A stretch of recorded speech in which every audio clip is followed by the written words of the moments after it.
to the realization that there's sort of a unbreakable bond, if you will, between men and lust. I really don't think men and women are all that different, and although women have the same carnal desires as men do, it appears that women are more apt at controlling certain urges and resisting certain compulsions, if you will. So I'll provide you with an alternative perspective. So all aboard this train of thought. Choo choo! I'm too kind, I won't make you wait any longer. I'll tell you where the issue for men derives from. And I'd go so far as to say all issues with men, if not most, not just in regards to lust, stem from double standards. I've gotta say, it only took me one stop on this train of thought to figure this one out. It really is double standards. And it's incredibly interesting how so. You see, double standards are mostly imposed by men.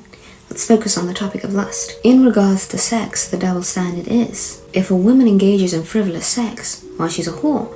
If a man does it, why, I'm the man. It's a sign of honor, the more the merrier. Men relish in this particular double standard more than any, because it benefits them the most. Here's where it gets interesting.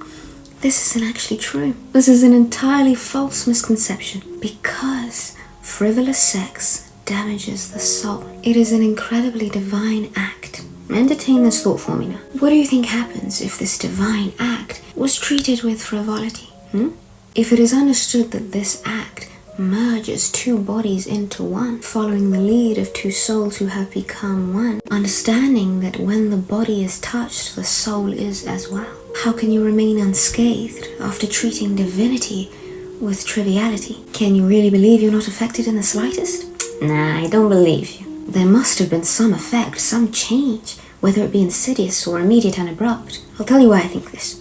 Firstly, 2 of the 10 commandments, 2 of them, are in relation to sex. No fornication, sex outside marriage, and no adultery, sex with another man's wife. Out of nearly 10 laws on how to live the good life, sex is mentioned twice. You'd think there'd be no forms of repetition if you only have 10 things to let people know, to let the masses know on how to live the good life. But repetition, reinforcement, emphasis elicits your attention, because whatever is repeated must be dire, extremely serious. Secondly, what happens to be what spurred me on this train of thought was these videos I saw on my view page of these young men speaking of how lust and fornication had ruined their lives. They spoke of different experiences, but always the same notion. Lust led to the desolation of their soul and filled them to the brim with regret and remorse for those wounded by their lust. A detail which stands out in my memories is that these men were all young, and then I understood why God repeated the warnings against sex with frivolity. I once heard this boy say, the sin is the punishment itself.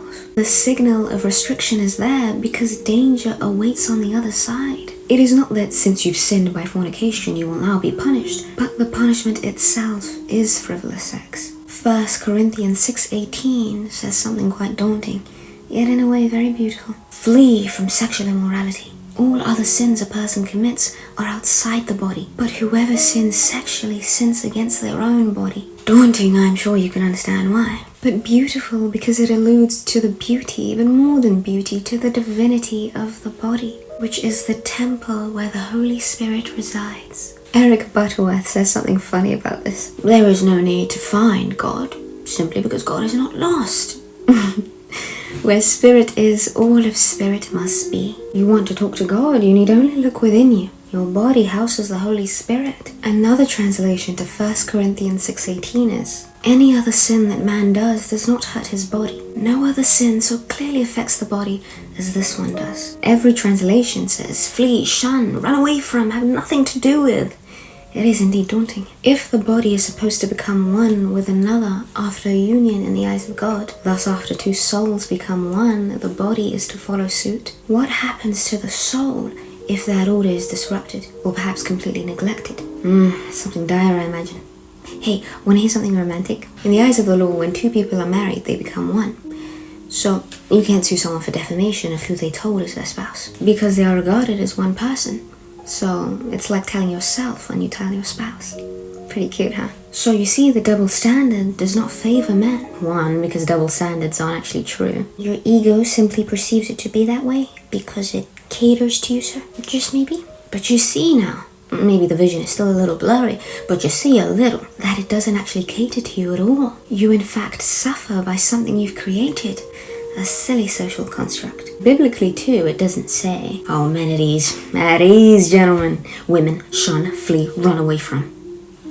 There is no difference in sex about sex. So I think the remedy to this hold lust has on men is to remove the wool from your eyes, amore, and realize that double standards only cause double the detriment. It is far from a privilege or a freedom. It is naive and unfortunate, and the eradication of believing double standards is the cure. So that's the YouTuber's prescription. Ooh, I'm doing one more video on sex, sort of, that'll go in conjunction to this, which is more broader and different, as opposed to this one, which is help for men. I think about men's mental health quite a bit, you know. It's a topic of interest. It's terribly sad. It's a stifled sort of suffering, with the boys don't cry double standard. But what have we learned today, class? Double standards can only cause double the detriment. So cry as you please, let it out, brother. And the remedy for lust, the eradication of believing double standards, will help nourish your mental health. Remember, man, the best way not to be damned by lust is to view yourself as divine and pure, with the same expectation you hold of the ideal woman. God did not distinguish between man or woman when talking of purity and sexual immorality. Ooh, I should mention, and should have mentioned sooner. We're so close, I just thought you knew. Rest assured, amore, in this day and age, I hardly suspect there to be many Sandra D's around. I'd like you to do something for me. Constantly remind yourself that this video and any other is not in the least to judge or reprimand you. I haven't the slightest interest in doing that. So let me disarm you. For who am I to judge when I myself walk as an imperfect girl? The all too familiar Luke 6:37. It is merely to invite you on my train of thought. That's all. And that's really all. Oh, with a tiny favor, like, comment, and subscribe. Ciao.